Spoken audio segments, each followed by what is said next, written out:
Hey folks, this week we'll be talking about games that reward repeat plays. Stick around. You're listening to the Beans and Dice podcast, a podcast about how we game. That's right, I'm Mitchell. And I'm Wayne. And this is the Beans and Dice podcast, a podcast about how we game.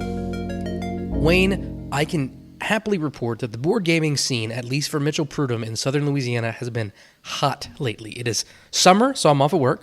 I have no shows that I'm currently directing, and since we last recorded a week ago, I have gamed every single day. It's been fantastic. So I must have sent you all of my gaming juju because I haven't gamed at all in the last week. Wow. I've played more new to me games in the last week than I probably have in the last couple of months because, you know, every day I'm with a different game group and they have different games they bring to the table. It's been awesome. I've seen you a couple I feel times. Bad you haven't been. Yeah, no, I've seen you a couple times on the BJ on BJ's show, the Board Game Gumbo. So he's like getting over there, and he's always got new stuff he's trying to show off. So that's kind I'm actually. So we're recording this on Tuesday night. Those of you listening, it's dropping on Wednesday. I'm actually going there tonight. And spoiler alert, we're gonna be playing Coloma. So there's a new expansion coming out next year that they sent him a copy of, but. They didn't send him the rule book, so I don't think we're playing with the expansion. We might be showing off the expansion, but we'll just be playing the base game tonight. just make it up as you go along, right? Yeah. I've actually never played base Coloma. Have you? I have not. It's not one that I've gotten to the table. So. I watched the video and read the rules last night to prepare for the stream tonight, and it looks nice. I'm excited for it. It's like 1840s gold rush in California, and so it's like cowboys and stuff like that. Yeah, I like the theme of it. It's definitely kind of cool. What's crazy though is like I always feel like sometimes you're like, hey, have you played that? I'm like, no, I haven't. And I swear I've played a lot of games. I've played thousands. There's just so many games out there, and I think that's going to lead us into our topic in a little bit. But I don't want to get to that segue just yet. But I want to talk about some recent plays, or at least one. For me, one I've been hearing about so much and I've never gotten to play it is To Let 'Em. Have you played this one? I haven't. That's on my list for Dice Tower East, and I know I've seen BJ play it, a few other people play it, and they seem to really like it. It's a recent, last year game, right? It's 2020. I think it was last year, yeah. 2020. BJ has been raving about it, and I'm not big on tile layers, so I saw that TILE at the beginning of the word. So at first that was turned off about I was like, what is this? But there's no tile laying. It's not that at all. Part of it kind of feels a little bit like Orleans, the map, where you're moving around and having to kind of drop influence here and there. But there's also dice drafting, and there's like this rondo. I don't know if I want to call it a rondo, but there's a wheel that spins, so the dice match up the different actions. It's just super, super well balanced to where, like, if you pick up this die and the die is a 2, that means you get 2 resources, but then you get 5 actions of that action. And the vice versa. If you pick up a 5 die, you get 5 resources and 2 of that action. So it's up to you. Do you want to get more income and more actions or vice versa? And then you have this board where you're trying to complete these houses. There's just so much going on, but it gels so well together. And it was a big hit for me. I played it last night at my buddy Logan's house, and I want to play it again already. Yeah, that's one that's on my list. Well, I'm stuttering a bit because I say list on my list for Dice Tower East, but I've actually been vocal on the Discord server about not having a list. Right. I don't know if you saw the conversation. My mental of like, I'll play it if I come across it. We had that interesting conversation, and I think for games played, the only game I have actually played, I lied. I did play one game last week. I played some Rolling Realms. I got some of the new packs from Rolling Realms that came in, which is interesting because these packs are the ones I ordered the most recently. I ordered the ones with Biddy and Walter and the other one. Have you played that one yet? That one's really interesting. I actually don't have it yet because it's in the pre-order that I did with the one for Expeditions, which hasn't come out yet. So I got some of the other newer ones in. And what's crazy is I'm never going to play all these Rolling Realms, right? But I keep buying them. What? Are you kidding me? Every time. So I don't have Rolling Realms just because it would burn a hole in my pocket because I'd have to buy all these. But my friend Jeremy does. And so as soon as they come in, the first thing we do is we play a game. And every round we make sure there's one of the new realms in it. Yeah. And it's like, oh, compare these to others. How have you not played them? It's so easy. Well, no, I will. I just don't know if I'm going to play this game enough to warrant it. But like every time a new realm comes out, it's like $3 because if you're Stormrider Champion, it's only $3. I'm like, I might as well keep buying them. So I have all of them now. But it's fun. It's fun. It's quick. I got the campaign now, the pack that has the campaign that you can play. So I want to give that a shot. And I think I'm going to give the golf thing a try, the solo golf variant, because it's just enough entertaining. Sometimes it's There's a realm that parodies the golf thing. Yeah, I know. It's so meta. Yeah, I know. So it's good. And what's cool is like I have played most of the games that they have realms for. other than maybe Tricurion and I can't think of one of the other. Well, Expedition is when it comes in. Yeah, no, it's fun. I like it. I want to get into more of the role. I have a ton of rolling rights or flipping rights, and they're ones you can easily play solo. So if I'm just hanging out at home on a night, I might just start breaking those out and start playing them again. So, but that's your topic of whether or not to play games schedule games at a con. Yeah, I think for the most part, I agree. Don't schedule stuff, but I do schedule stuff if it's like con sponsored, because then like if I end up wanting to do it, I can't get into it if I don't do it ahead of time. But like, hey, if I didn't set up a game of the Great Wall with Jim, I'm sure later in the day, whenever I'm available, he'll play again. Right, exactly. And I think that was the argument. I know Sam, it started the sort of the question in the Dice Tower East group in our Discord server of, hey, what games are you all looking to play at Dice Tower? And I just said, I'm just looking at game. If there's a game open, I'm sitting down. I want to go game after game after game. Exactly. And she was like, what if it's a bad game? I'm like, well, I won't know until I play it. And if it's a bad game, I just don't play it again, right? I'll play whatever.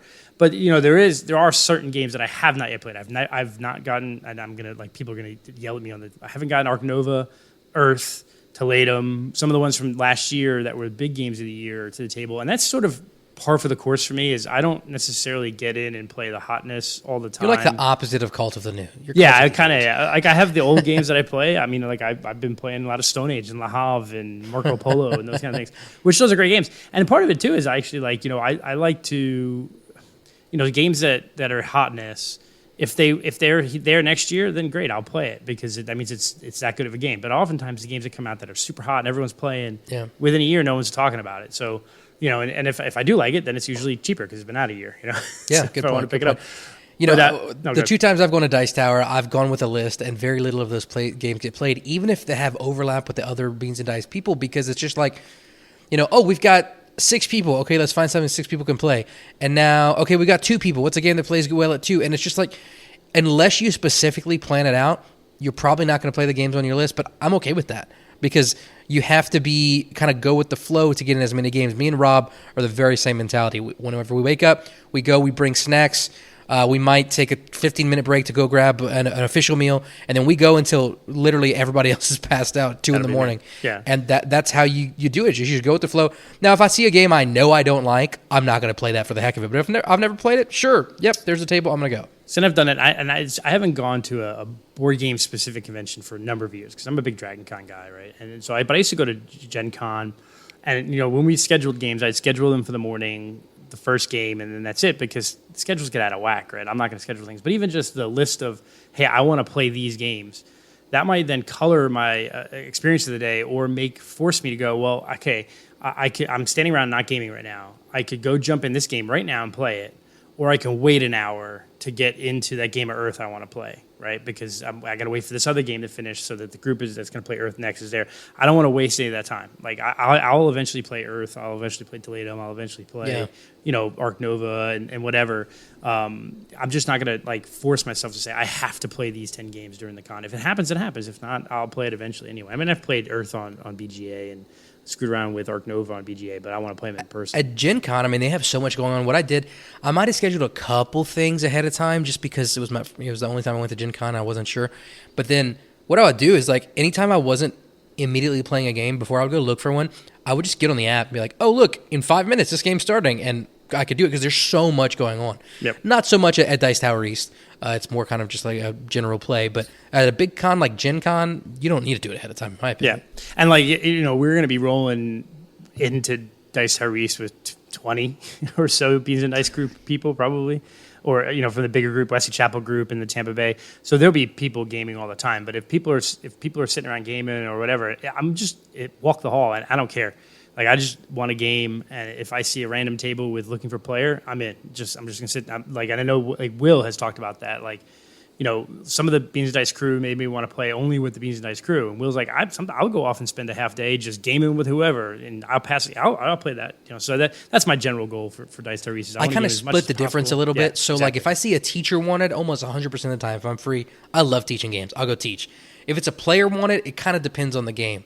If I'm getting into a game I know nothing about and I know none of the people in it, that's a little bit too much of a dice roll for me. Yeah. Because it could be a 12-hour game, with these people that are going to have AP, So that depends a little bit. Yeah. Well, but I'm saying if I'm walking around and I see Lords of Waterdeep or I see Stone Age or Castles of Burgundy or something like that, I'm jumping in, Yeah. But if it's a game that I don't know or people I don't know, then yeah. And I kind of would like to get a few games in here and there with some of the other content creators. Like I wouldn't mind playing a game with Z or the Yees or if Stephen Bonacorfi's there, buy him get a beer at the bar because I used to do his. I used to do go. He had happy hours during the pandemic where he would have Zoom happy hours with just anybody who want to join in. And I was on a number of those, so it'd be good to see him face to face in person and just say, hey, thanks for those because that was good during the pandemic. So. Yeah, I've gotten a game with Tom, with Chris, and with Bonacor. They're super nice, as personable as they appear in the videos. And I know Rob Oren from Rob's Tabletop World is going to be there for a couple of days. So, and I've watched a bunch of his stuff, and I like his auctions for charity. So, but yeah, I mean, but now you had other games played that you may want to mention real quick, right? I think I might hold off because maybe I'll talk about them on the call-in show this week. Okay. I think I might try to be around. Okay. But have you gotten any Castles and Burgundy plays in? Just VGA versions, right? Because I haven't gotten my Kickstarter yet, which is interesting. Yeah, you're just riling me up. It's a pet peeve, right? I should add this to the pet peeve list. But no, so the interesting thing is like in the last week, there's probably been, and I consume probably more board game content than most. Because I sit at my computer desk, working during the day, doing programming and financial stuff, and so I'll have YouTube on the side. So I'm watching all the channels, just 2x speed, just watching them, and then all of the podcasts and stuff. And man, there's probably 20 or at least 20. There's been at least 20 videos from different content creators of unboxings of the super deluxe, everything all in pledge of the Castles of Burgundy. Right? It's the acrylic tiles and the map pack and the mat and everything, and I'm like. The first few, I'm like, oh, that's cool. I want to see it because I got everything. I got the game with Sundrop, and I basically got everything but all the miniatures. I got the acrylics and everything. So first few I saw, it excited me. I'm like, oh, great. It's getting close. I know it's it's on the boat. It's coming here. But by the 20th of these that I saw, I was actually getting pissed because I'm like, so either they paid tons of money to airdrop these, or there's a shipment already in the States, and these people got first dibs. Now, granted, I'm going to also shout myself out. More than likely, many of these content creators, when they previewed this during the Kickstarter or GameFound campaign, they got a prototype copy, which the prototype copies looked fantastic. They were almost 100% what the final version is going to be anyway. And then as payment, right, for them doing all this content during the Kickstarter, they got a full pledge from the company. So I can't necessarily complain too much in that more than likely the vast majority of the content creators, their only payment for the amount of time they put in doing the unboxing, doing the playthroughs, doing whatever, was they got the prototype copy and now they got this final copy. But also part of me is going, really? Like they've already got the prototype copy, so they've had it in their house for the last 6 months or 8 months. And these copies that they're getting are either airdropped, which is expensive, or there's a shipment already in the States and they're getting first dibs. And that kind of bothers me because they're not paying for any of it. We all pay, the 10,000 other people paid for their pledge. And so at some point, I don't know, it doesn't really bother me that much. I'm making a bigger deal of it. It is, but it is kind of annoying that seeing all these people get their copies first when they didn't pay for it. And it's not like they need these unboxing videos to hide. It's like how many more copies? They sold 10,000 copies of this game, this super deluxe thing. So how many more of them are they selling because of these unboxings, right? Are these really even necessary at this point? That's a good point. Point. So I don't know. Yeah, your thoughts. I don't do Kickstarters a lot, so it's hard for me to really say one way or the other with it just because I don't have a ton of skin in the game. I will just tangentially, I taught Castles of Burgundy to a friend the other day who backed that and had never played the game before. Do you think that's crazy to go in super deluxe and I've never played Castles? Because that's even the cheapest version without the Sundrop, without the minis, as low as like $80-$90. It was like the cheapest you can get. And then it goes from there to like $280-ish, $300 if you went super crazy. So depending on which one they bought, that could be a little crazy, a little really. Yeah, that is pretty crazy. Like, and that's where it is. Like, I don't know. What's funny is, so we're doing this podcast on Tuesday, and the Cephalofair Games, Gloomhaven Second Edition, the Gloomhaven map miniatures packs, and the RPG all launched today. But I don't know if it's on Kickstarter or GameFound. I think it's just on BackerKit. And last I checked, like an hour ago, it was at 300,000 already. I'm honestly surprised it's doing that well because I just don't feel like it's necessary. I thought it would be doing better, to be honest with you. Like the reserve, it's like a $2 million minimum, I guess, for the campaign to be successful. And I would have thought they would have been blown up because the miniatures and then the Gloomhaven second edition, I can't think a lot of people are getting into, but I thought more people would be getting into the RPG. Yeah, I mean, this is still going to do gangbusters. I'm still going to make a couple $1 million, but it's definitely not going to. It's not going to hit the Frosthaven levels of 10, 12 million, or whatever it was, 14 million. But and then you also have this week you had the 10th anniversary edition of Firefly. Is like you mentioned that. I don't know if you've played Firefly the game. I've not. I love the show, but every time I see the game, I'm just like, there's no way this could be that good. The game is okay. It's a pick up and deliver type game where you have kind of quests. Go here, pick up this, and bring it to this planet. Avoid the Alliance, avoid the Reavers. The game is very thematic, and it's got all the artwork from the series, but it's a long game.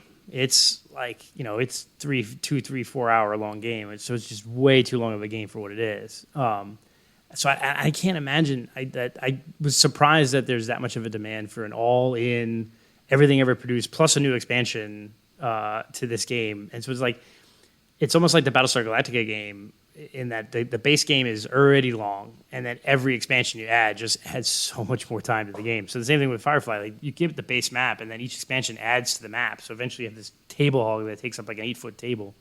But yeah, I mean, I have probably 75% of everything that's been produced of the game, so I have zero interest in buying the Kickstarter. But I was just surprised that, given lately sort of the push away from these big Kickstarter campaigns a bit, and some of the companies failing that but I guess with Cephalophair or Gloomhaven and this, I think it's Gale Force 9 is the Firefly game. I could be wrong there, but they're big companies, so they're good bets. It's going to happen. You're going to get your game, but I just thought it was interesting. So yeah, for sure. I think we can maybe roll into our main topic for today. So. Sure. Games that reward repeat plays. So this could be positive or negative. I'll let you know what made me think about this. Last week, BJ taught me Challengers, which is this hot new game he played at BGG Spring. I think it's up for a bunch of awards. Basically what it is, it's a deck building game, like a face-off game, where you can make your deck as big as you want. You can shim your deck as much as you want because...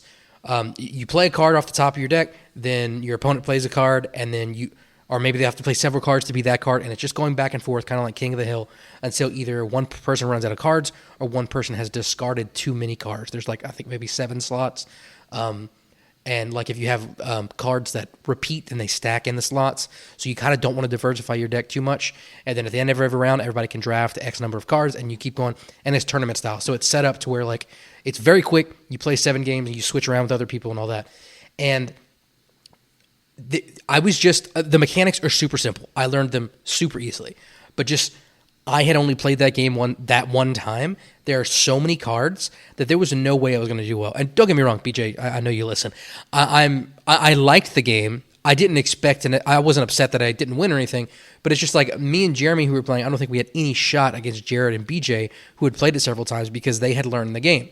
And so it got me thinking, as a publisher, if I'm making a game, do I want it to be, if you play this game 25 times, then you're going to be unbeatable at it to reward you for playing it more, or do I want it to be super welcoming for new people?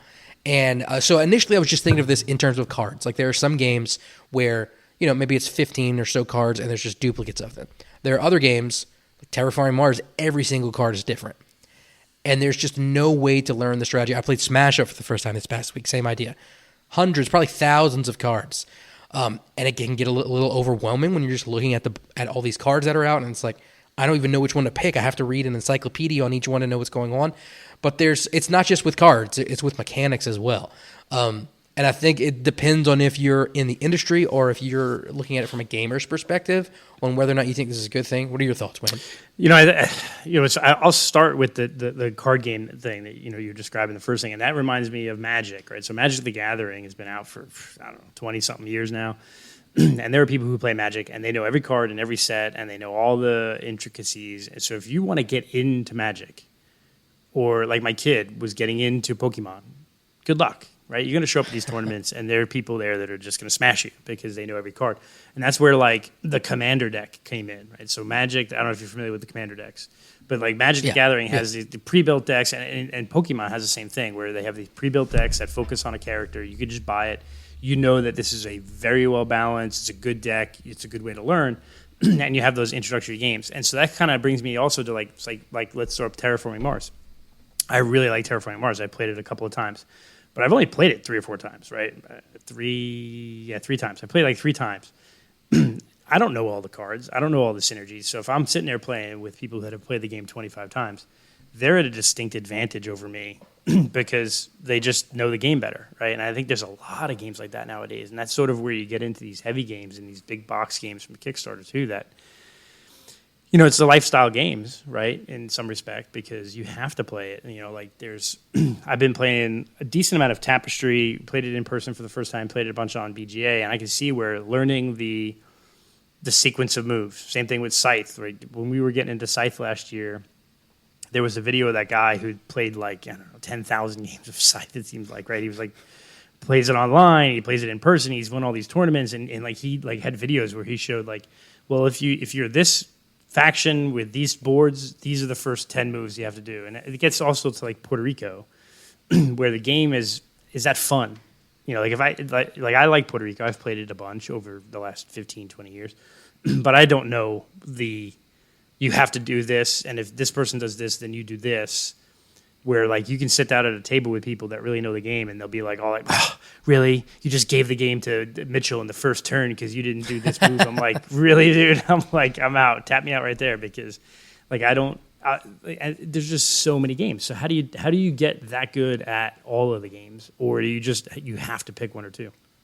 Yeah, you bring up Terraforming Mars. I think that's a great example. So games that have decks like that, I usually don't like. I mean, I don't like Wingspan. I don't like Arc Nova, and I think that's a big part of it. But Terraforming Mars is a big exception, and you're making me think about it.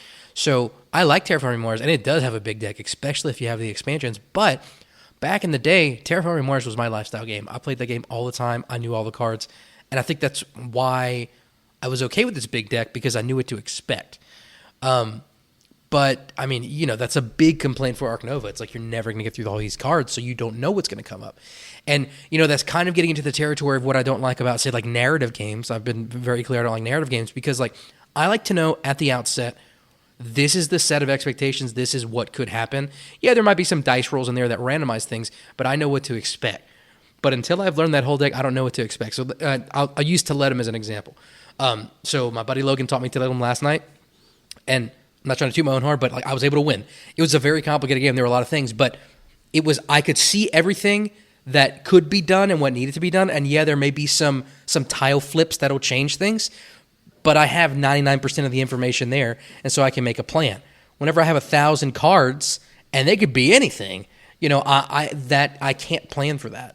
And I think games that do that are a little overwhelming for me. Now, there are exceptions. So like Kemet. Kemet has, I don't remember the number, I've only played it one time, maybe like 25 like tiles that you can claim. And they all do different things, but they're all face up. So you know at the beginning of the game, take a couple minutes, look over them, you know what to expect. You're not going to use all of them, your opponents are not going to use all of them, but you know what the possibilities are, and so you can account for them. That's different. So I'm not saying I hate all card games. Tapestry has cards, but I mean the deck is not that big.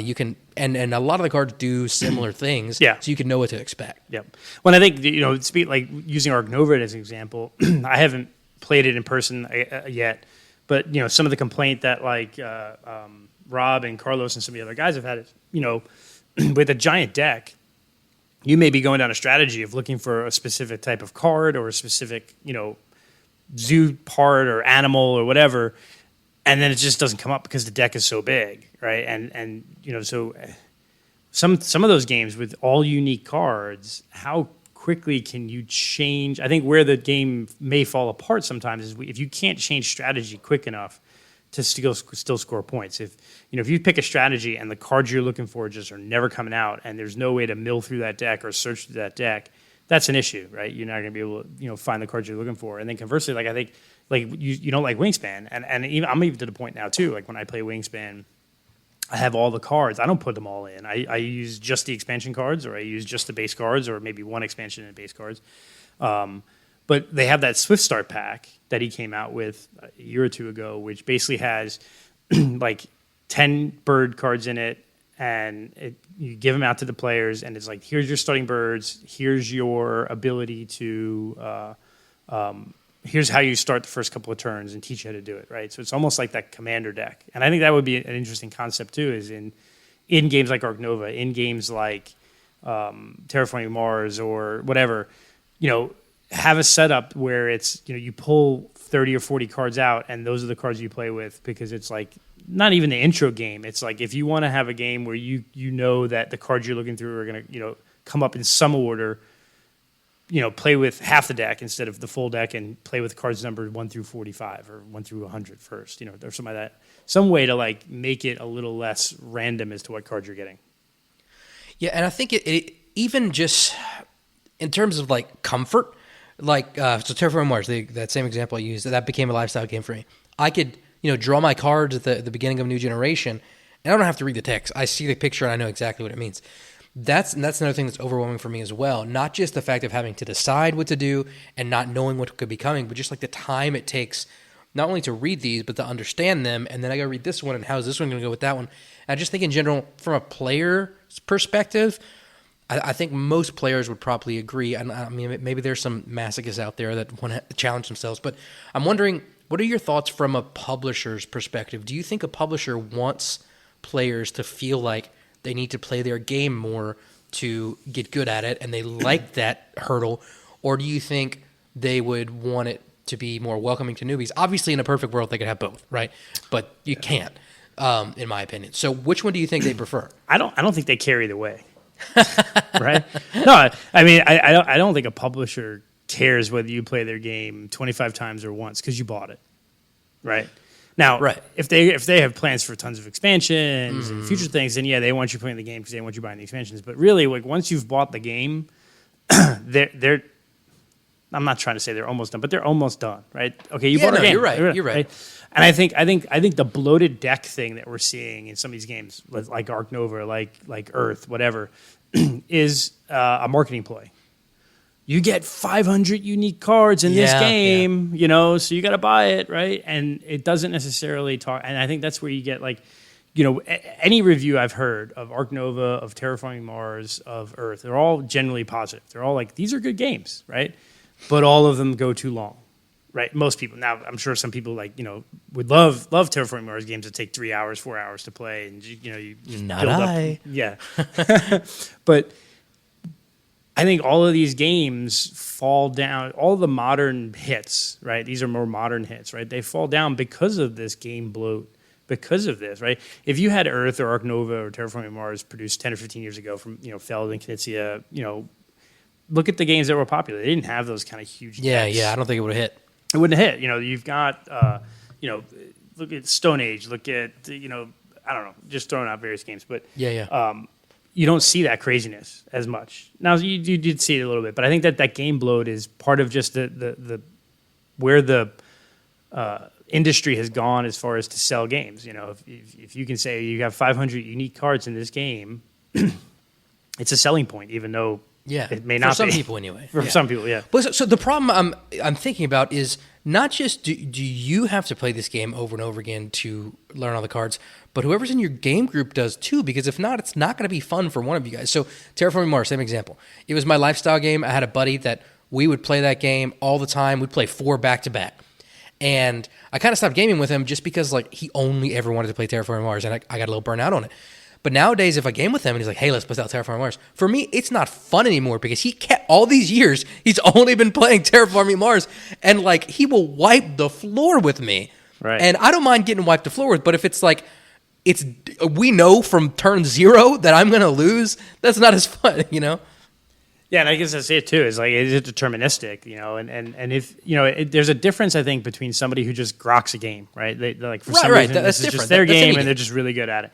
But if this is their lifestyle game, or they've played this game 50 times, especially if it's some of these bigger, heavier Euros, it's hard to compete with those because you're just never going to be able to know the. You have to get lucky and get the right cards, and they have to get unlucky and draw the wrong cards, or people have to gang up on that person because they know the game too well. If there's any ability to sort of attack that player, and I think, and that's why the weight bloat. The whole. People go, "Oh, that game's pretty light," and you go, "No, that game's not really light. That game's kind of midweight. It's just our whole concept of what's heavy versus light versus mid is that's a whole nother conversation. But just I think that's the reason why the midweight games are still as popular. There's a reason why Azul and Ticket to Ride and not Catan, but Carcassonne and like these midweight. Which to me, those are mid-weight. They're maybe a little less than mid, but they're so popular because anybody can play them. You don't have to be, I've played Ticket to Ride 100 times. If you've played it twice, you have basically about the same chance of winning. Yeah. But I feel like, okay, in most games, yes, the more you play it, the better you're going to get at it. But it doesn't become insurmountable at a point. Like Scythe, okay? I've played a good bit of Scythe. I've considered myself pretty good at Scythe. I haven't played in a minute. If I played with someone who's been playing more recently than me, they may have an edge over me, but I still think I'd be competent enough to beat them. Because Scythe doesn't have to do with, I know every single possible. Like, there's not that many things. It's like, hey, we got these technologies, and maybe these encounter cards or these factory cards are really a little crazy, but it's not this big deck. I think it's part of the design of the game, something like Ark Nova, that makes it a little bit tougher. Maybe, but I think there are those guys that play Scythe tournaments, though, that I think the generic gamer, anyone in the Beans and Dice crew, anybody in your Louisiana crew, they play Scythe a bunch. We haven't played in a while. We'd probably do well. But then there's that next level. But yeah, I think what you're saying is, if there's at what point. So if you play a game once, you're X good, and then by your 10th play, you're X plus whatever good, right? Oh, that's a good way to look at it. And then if you're at your 50th, is it X plus? Is it like some multiplication of it, or is it like exponential? Yeah, is that X? Is it X plus each successive game you've done, or is it X times? And I think that's sort of maybe I've played this game 10 times, and I am 10 times better than you at it now, or I've played it 10 times, and I'm maybe a little bit better than you. I think that is a delineation when you think about games. Is good. I think that something you were saying a while ago is pretty important about us being quote unquote gamers, and it kind of makes weight ratings a little bit less relevant because to someone off the street, Carcassonne is going to be, if they've never played a tabletop game before, it's going to be heavy, And so I was like, oh yeah. Last night I'm gonna keep referring to Teletum, but my buddy Logan was teaching me Teletum, and he's just been in the hobby for less than a year now, and. But he's getting a good collection and he's learning games, and so he's teaching me to let him, and I'm asking him questions. He's like, I never thought about that. I play this with my wife and she doesn't care about those kind of things. And we go a couple turns deep and I'm shooting up the score track. Again, I'm not trying to toot my own horn, but he's just like, it's different playing this with someone who knows board games because a lot of dots that have to be filled in. It's like you kind of already start with those filled in because you have how games work. Yeah. So I do think that just in general, that's true, but I think that's true for most board games and most gamers. But I think that's different than necessarily what we were talking about. But I do think that is a good point. Yeah. Well, yeah, but I think that also speaks to a game as well. If you're an avid board gamer, the average person is probably going to go to Dice Tower East, is probably going to pick up a game like Ark Nova and understand it fairly quickly, right? But then where does that stack up about equal play, right? So you and I are gaming a lot, right? We're similar, wins, losses, maybe, who knows. But if you went out and played Ark Nova 10 times and then I came in and learned it and was on my second play, where's that difference going to be because of your knowledge of all the cards in the deck versus, I don't know, I'm trying to look at games that I don't know, I'm trying to think of Azul or a Pan Am, right, where there's as much limited size deck. Yeah, I think there's a much steeper learning curve. But I think even a learning curve is even a little different than what we're talking about. So take Azul, there's nothing really hit. It's just what tiles are going to come out, right? Right. So if you know the mechanics, you know everything to expect minus what the tiles are. I could play Ark Nova 5 times and still not have seen all those cards, probably. Right. Yeah. So I'm not trying to make Ark Nova an example. It's just an easy example to make. It's a good example though because I think because of that giant deck and the learning curve of the game. I'm going to sit down. I'm going to learn the game, and in probably about 30 minutes, I'll understand the basic premise of the game and how it all works. Great. But how long would it take me to know how many cards are in that deck? That and I don't know all the rules of the game, but I know there's this sort of paddocks, and you can put certain types of animals in there, and then you can score based upon how many of that type or how many things. Well, all of that is unknown knowledge to me. And if there's 300 cards there, I could sit down and go through the 300 cards, but how am I going to remember all those? Right? Yeah. I'm just not going to do it. I think that's why I didn't like Ark Nova, is because you're having to make decisions based on what cards might come up. And in my 2 or 3 plays of it, I just have no idea what the probability is. And yes, there's ways to mitigate that and mine the deck and all that kind of stuff. But then, I don't know. I just felt like I would have had to play it 10 times before I could make truly informed decisions, and it just didn't sit well with me. See, and that's interesting. Like granted, it's not a huge amount of scoring because I've never really.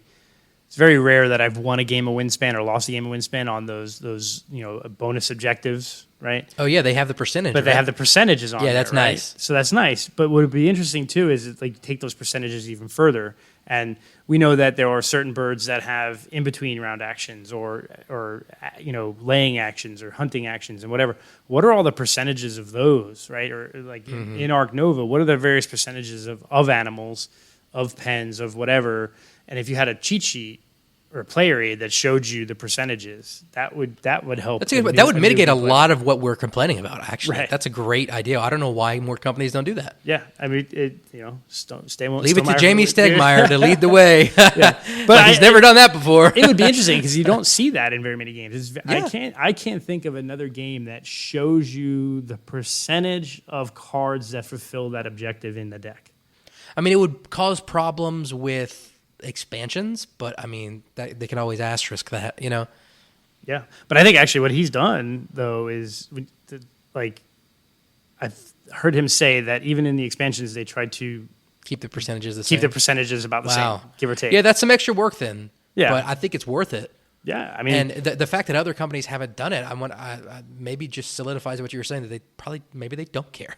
Yeah, it's a steep learning curve for now. Yeah, and I'm not trying to say it's kind of harsh to say, and it definitely comes off as being a little harsh. But I mean, it ultimately, companies love their customers, right?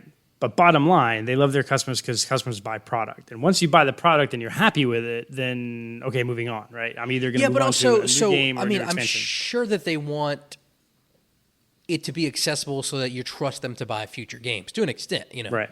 Or if they learn the game from one person and they want to be able to play it enough times to go and buy their own copy. So I think it's somewhere in the middle, probably. Yeah, what you're saying has merit, but also there's some leeway. Yeah. Well, and I think the basis of my point is that the 500 new individual cards or unique cards is more of a marketing ploy based on the current state of the gaming world or industry. Right. In order to be seen, it has to be Kickstarter. It's got to be cool, fancy bits. It's got to have tons of unique cards. It's got to have this, and then people don't necessarily think about replayability or accessibility of the game for the long haul, maybe. And that's. I think part of it too is Ark Nova and some of these other games were kind of developed in the vacuum of the pandemic, or they were developed by individuals, and so I think there's also what's sort of missing. I think in the gaming industry is some. What do they call it? Not production, but development work, where you have the designer and it goes to a developer, and the developer's pairing it out, and that would be interesting to see. I know that the nerd in me is thinking that Jeff Engelstein, and I talked to his. If you ever watch Game Tech or read all his stuff, because he's a engineer and talking about the percentages and probabilities and running testing scenarios, and I'm like, man, I think in the future you're going to see a lot more balance with this kind of stuff, because you can take all of those cards and put them into a ChatGPT or an AI and let the AI run through all the permutations of how many times the cards will come up. And is there too many of this card or too many of that card? So you're going to see even more balance in those kind of decks. But I wouldn't mind seeing either the percentages, or I wouldn't mind seeing, in a game like Ark Nova, pull out these 50 cards, or the 50 cards that have the asterisk on it. Those are the cards that you could put right on top and start with. And I think Terraforming Mars Ares Expedition has that, where I want to say that they have there in the rulebook. There's something about put these cards on top and first game play with these. Or even do like Viticulture does with the expansions, where it's like it's just a new deck. Like you could still say, "Hey, we have all these cards," but you don't have to play with all of them every game. Right. That way, you kind of know what the expectation is each game, and it's a little bit less Yeah, overwhelming. because you have the base cards from Viticulture, and then you have the Rhine Valley, which you mix in. or you can just leave them in separate and play Right. them separate, which I do. We don't play with them mixed in. We generally play Rhine Valley and those, and then I think there's another deck too. That other deck, I don't remember the name of it. It has to be separate. Like you do not play it mixed in. And I generally leave them separate. Same thing with Wingspan. Like again, we don't. Like when we played Asia, we just played with the Asia cards. We didn't even mix in any of the base stuff, just to see them, more and more. So, Man, we're using Stonemaier as examples of, it just comes the up. perfect way to do stuff a lot. It is. Says Well, a no, I lot. just think about that because that's the only one that has a ton of expansions with decks of cards that I can think of that I've kept separate. I'm trying to think of other. Unfortunately, my game shelves are closed, so I can't see my games. But that's the only one I can think of that has a ton of cards that I've just kept separate. And only played with the expansion cards. But I would be interested to see. Like, I wonder if in some of the expansions to other big games, Terraforming Mars, whatever, could you just play with the expansion cards, or do you have to shuffle them in? And I think it would depend on the expansion. Yeah. I don't know. I've never thought about that, but I feel like there probably wouldn't be enough. There's not a ton of new cards to get added with the expansions, but I mean, if you have all of them, obviously it adds up. But yeah. So, that's But I crazy. think It's a good topic, though. I appreciate the good thing about it because I mean that's and especially as we get ready to go to conventions and stuff like that and play some of these games.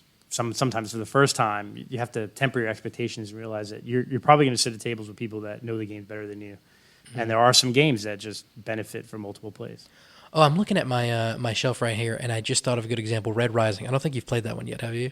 I haven't, no. Okay, so Red Rising does have a big deck, and the deck's pretty important because your in-game, what your deck is how you score your main points. But they have this, again, we're using Stonemaier as an example of best practice. They have, so there's, I think it might be 14 different colors. I'm trying to remember the book. I think there were 14 different like races or whatever, classes. Yeah. But one of them, every single card of that color can pretend to be a different card, and one of them, any single card of that color, can pretend to be a different color. So even though you have this big deck, you have all these possibilities, it's kind of like gives you mulligans. Like, hey, if you couldn't find what you needed, this card, you can just lay down and say, hey, it's this other card. So that's another way, I think, to kind of fix the problem. Yeah. Cool. Well, I think that kind of wraps us up. Good chat for sure. Those of you listening, don't forget to check out the call-in show Thursdays at 9 p.m. Eastern, YouTube, Facebook, and Twitch. I know we got a lot of feedback on our last week's topic. We got a lot of people in the Discord talking about their pet peeves, so please give us feedback again as well. I'll do my shameless plug for SOBO, Southern Board Game Fest, here in Lafayette, Louisiana in October. Badges are on sale. Events are open for registration. Those are free, so I didn't want to say on sale. But yeah, we got some of the Beans and Dice crew coming down. I know a lot of you guys are going to Dice Tower East, so if you're not already hooked up with the Beans and Dice crew, check it out. There's a lot of them going. Just today in the Discord, I saw, I think it was Kristen, that she saw someone on the Dice Tower East page looking for a group, and they joined the Discord. So join the community. You won't regret it. Somebody lives local to Tampa, posted on the Dice Tower East, say, hey, coming from Tampa, is anyone from the area? So it'd be good. And yeah, if you're listening to the show and you haven't met the crew, we'll be there at Dice Tower East the whole time. I think Thursday most of us can be wearing the Beans and Dice shirts. Happy to game with anybody. Just come on up. We'll go from there. And I think we have, like I said, we have the live call-in show this Thursday night, 9 to 11. Feel free to call in, talk about what you've been gaming. And I believe Carlos has his monthly Blood Bowl show this Friday. I know it was supposed to be last Friday, but he pushed it so that we could do the RPG show last Friday. So there may be 2 shows this week from us beyond just the podcast. So. Yeah, the RPG show, so I'm not an RPGer, but last week you guys had an RPG show while I was playing. Have you played Destinies yet? Yes. Well, yeah, it was a good one. So that's not an RPG, but, narrative. And so, like, literally a friend was teaching it to me as the show was going on. I almost popped in just to give my thoughts on it because it's, kind of a halfway between board games and RPGs. Was not a huge fan of that one. I don't like narrative games, but it did some things that were cool. But we'll save that for another time. Cool. So, I think we'll wrap up. I'm Mitchell. And I'm Wayne. And this is the Beans and Dice Podcast, a podcast about how we game. Take it easy. Thanks for watching the Beans and Dice Podcast. Don't forget to like and subscribe.